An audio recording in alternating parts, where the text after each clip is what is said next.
इन दिनों शहर भर में शराब कांड छाया हुआ है। लोग परमिट लेकर शराब का सेवन कर रहे हैं। ये परमिट किसे मिलती है, इसकी जानकारी दी नशाबंदी और आबकारी विभाग के सुपरिंटेंडेंट DV जोशी ने। अखंड फार्म हाउस में हुई छापेमारी के बाद पकड़े गए कई लोगों के पास शराब पीने की परमिट होने की भी खबरें सामने आई थी, लेकिन परमिट के बावजूद सार्वजनिक रूप से शराब पीने के आरोप में उन पर कानूनी कार्यवाही की गई। शराब परमिट देने की प्रक्रिया और मापदंड पर हमारी टीम ने बात की नशाबंदी और आबकारी विभाग के अधीक्षक DV जोशी से। लिकરની જે પરમિશન હોય છે એ કેવી પ્રકારની હોય છે અને કેવા માણસોને આપવામાં આવે છે?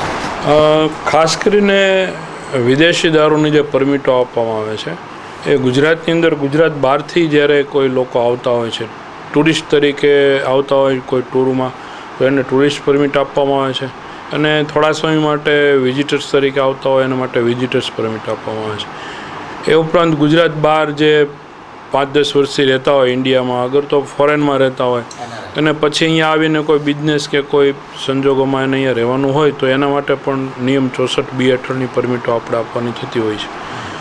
અને ખાસ જ્યારે કોઈને હેલ્થ માટેની જરૂર પડે છે, ગુજરાતની અંદર રહેતા હોય એ લોકો, તો એના માટે હેલ્થના કારણોસર, આરોગ્યના કારણોસર આરોગ્ય પરમિટ, હેલ્થ પરમિટ આપવામાં આવતી હોય છે।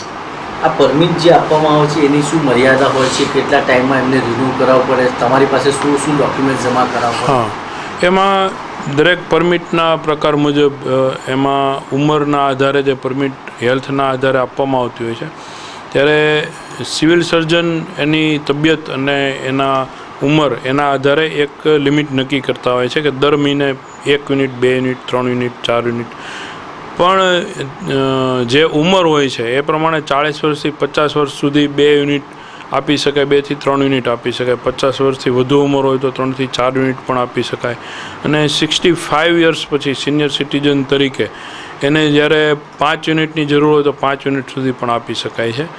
અને એ નિયમો ઉપર આધારિત છે। જેમ કે 64B એટલે ગુજરાત બહારના હોય તો એને 2 વર્ષની પરમિટ અને 2 યુનિટ માટેની આપવાની હોય છે।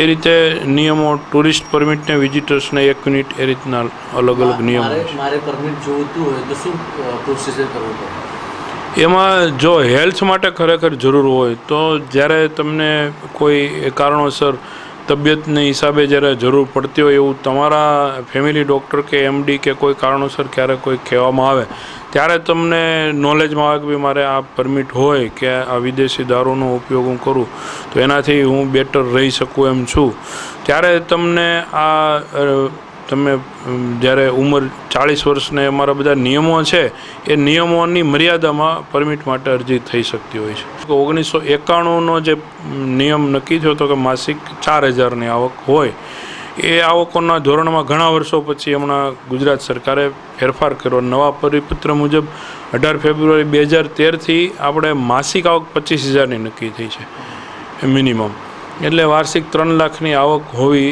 એ જરૂરી છે। એના માટે ઇન્કમ ટેક્સ ભરતા હોય આવકવેરો એ પણ જરૂરી છે। બીજી વસ્તુ છે કે પરમિટ લઈ લીધું તો આ જે વાઇન શોપ હોય છે એમને કેવી રીતે પ્રોસિજર કરવામાં છે નશાબંધી શાખા દ્વારા?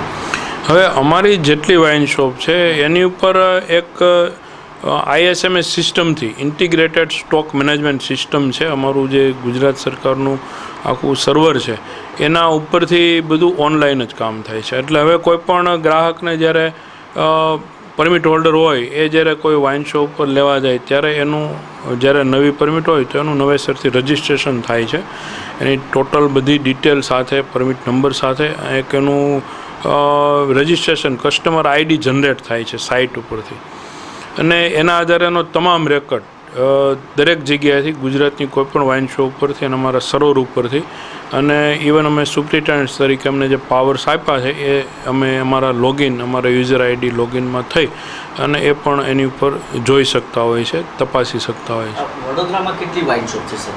અહીંયા 7 જેટલી વાઇન શોપ